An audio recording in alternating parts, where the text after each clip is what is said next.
फूफा जी, मुझे छोड़ दीजिए, बहुत दर्द हो रहा है। मेरा नाम साधना गुप्ता है। ये उन दिनों की बात है जब मेरी उम्र केवल 19 साल की थी। मैं उस वक्त बीए फाइनल ईयर में थी। उस समय मेरे पापा बहुत बीमार थे, तो हमें काफ़ी आर्थिक दिक्कतें थी। मेरे परिवार ने पापा की इलाज और दूसरी ज़रूरतों के लिए फूफा जी से पैसे उधार लिए। बहुत इलाज के बाद भी पापा बच नहीं सके और उनकी मौत हो गई। मेरे पापा की मौत के बाद हम लोग बिल्कुल बेसहारा हो गए थे। अब हमें फूफा जी के पैसे भी चुकाने थे जो हमने उधार लिए थे, लेकिन हमारे पास पैसे नहीं थे।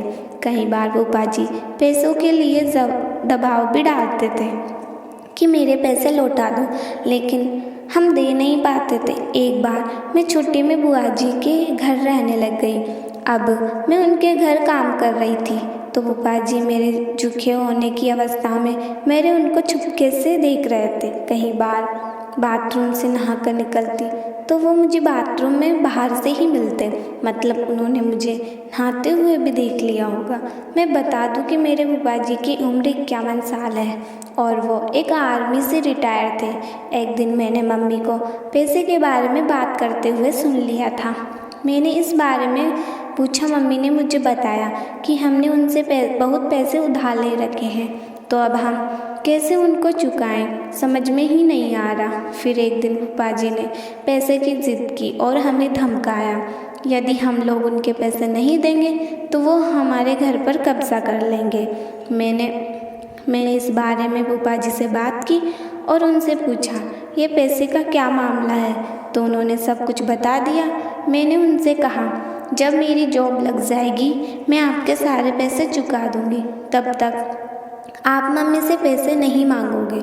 उसी वक्त उन्होंने मुझसे अपने मन की बात कही, तुम लोगों को कोई पैसा नहीं चुकाना होगा यदि तुम मेरी एक शर्त मान लो।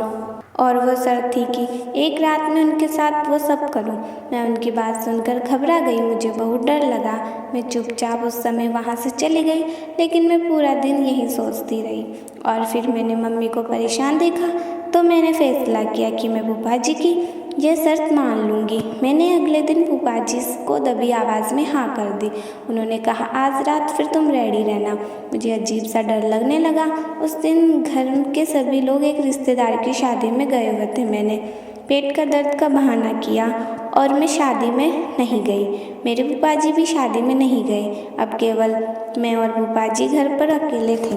फूफा जी ने मुझे शाम के करीब 6 बजे एक पार्लर भेजा, जहाँ मेरा पूरा मेकअप हुआ और मुझे मॉडर्न ड्रेस पहनाई गई।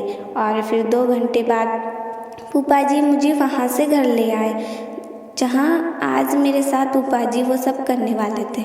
फूफा जी ने मुझे बेडरूम में बिठाया, फिर जाकर कोल्ड ड्रिंक ले आए, वीडियो प्लेयर पर फिल्म लगा दी।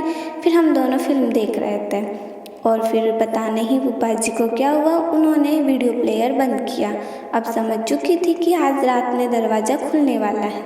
फिर मैच स्टार्ट हो गया। मैच स्टार्ट हुआ 1 घंटा हो गया था। अब मुझे मज़ा आ रहा था और दर्द भी हो रहा था, लेकिन उन्होंने मेरे दर्द को अनसुना किया और मैं तड़प रही थी। आंखों से आंसू आ रहे थे, लेकिन वो कहाँ सुनने वाले थे। करीब 30-40 मिनट के बाद मैं थक गई और वॉशरूम के लिए बोला। थोड़ी देर के बाद मैं हिम्मत करके उठी, वॉशरूम गई। मैं जैसे ही वॉशरूम से बाहर आई, फूफा जी फिर तैयार बैठे थे। उन्होंने करीब 15 मिनट तक मुझे ऐसे ही किया। अब की बार मुझे भी मज़ा आने लगा और फिर वो वहाँ से हटे और खुद बिस्तर पर लेट गए। ये सब करते करते 2 बज गए थे। फिर हम दोनों ऐसे ही सो गए। सुबह करीब 7 बजे आँख खुली तो मैं जल्दी से उठी, वॉशरूम गई, सब कुछ साफ़ किया और उसके बाद मैंने चाय बनाई और खुद भी चाय पी और फूफा जी को भी चाय पिलाई।